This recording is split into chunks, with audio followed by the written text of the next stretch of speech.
Olá, seja muito bem-vindo ao Evangelho desta quinta-feira, dia 19 de outubro.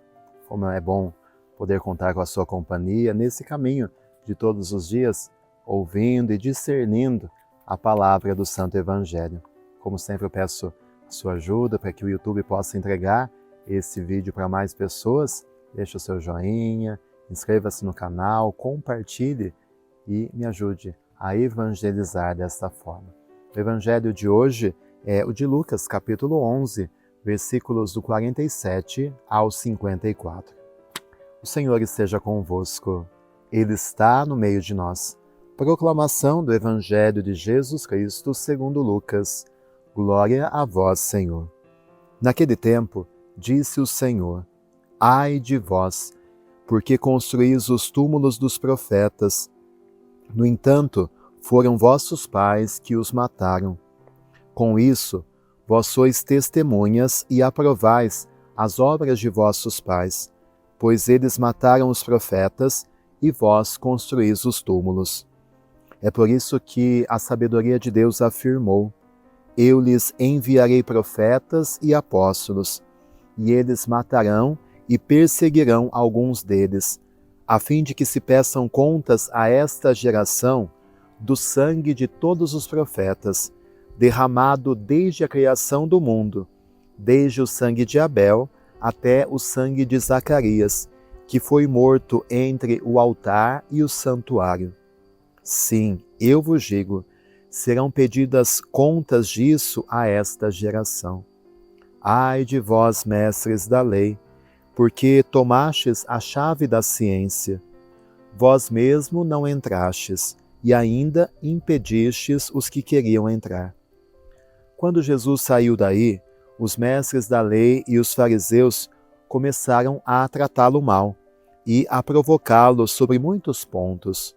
Armavam ciladas para pegá-lo de surpresa, por qualquer palavra que saísse de sua boca.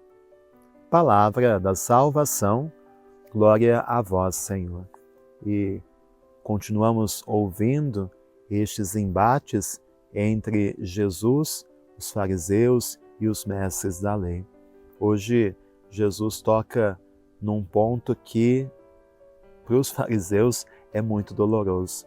Eles estavam construindo o túmulo, exaltando os profetas, mas Jesus mostra que, na verdade, era um ato de hipocrisia, porque esses profetas que agora eles estavam exaltando tinham sido mortos, rejeitados pelos seus próprios pais. Você se recorda o evangelho do domingo retrasado, em que nós ouvíamos aquela parábola dos vinhateiros, que o dono que tinha viajado para o estrangeiro manda os seus empregados para recolher os frutos dos vinhateiros, e os vinhateiros matam esses empregados. Depois o dono da vinha manda outros em maior número e também são assassinados.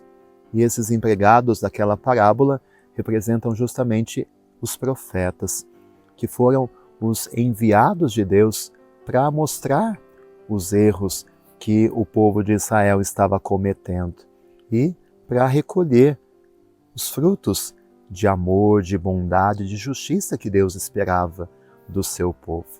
Mas a resposta foi a recusa, foi a rejeição. Rejeitando os profetas, eles rejeitaram o próprio Deus. E Jesus mostra que aquilo que aquela geração do momento estava repetindo o erro dos seus pais. Assim como os pais mataram os profetas, era a vez daquela geração matar o maior dos profetas, o próprio Filho de Deus. E é isso que acontece. O próprio Jesus também é rejeitado. Jesus também mostra o erro dos mestres da lei, que tomaram a chave da ciência. Ou seja, eles estavam fechados ao conhecimento da verdade, que é o próprio Jesus, e queriam impedir que também aqueles que estavam debaixo do seu ensinamento o conhecessem. Então, eles não queriam entrar e não deixavam que ninguém entrasse.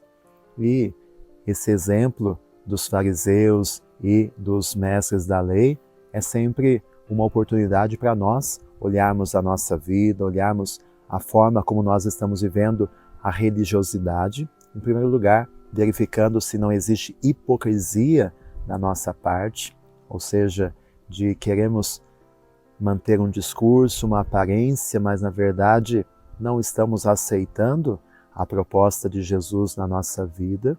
E segunda é aquela de nós queremos nos sentir os donos da verdade e queremos ser o ponto de referência, que as pessoas acreditem em nós, que as pessoas confiem em nós, quando na verdade o único ponto de referência precisa ser Jesus. Não a nós, mas a Jesus as pessoas devem seguir. Não a nossa opinião, não o nosso ponto de vista, mas o de Jesus. Então existe também em nós essa tentação que existia nos mestres da lei de, no fim das contas, querer ocupar o centro, querer ser o ponto de referência e assim sermos obstáculos para que as pessoas encontrem Jesus. Que o Senhor nos ajude a estarmos com os olhos bem abertos e vencermos essas tentações que estão no nosso caminho. O Senhor esteja convosco, Ele está no meio de nós, que desça sobre você a bênção de Deus Todo-Poderoso, Pai, o Filho e o Espírito Santo. Amém. Tenha um dia repleto das bênçãos de Deus e fique com Ele.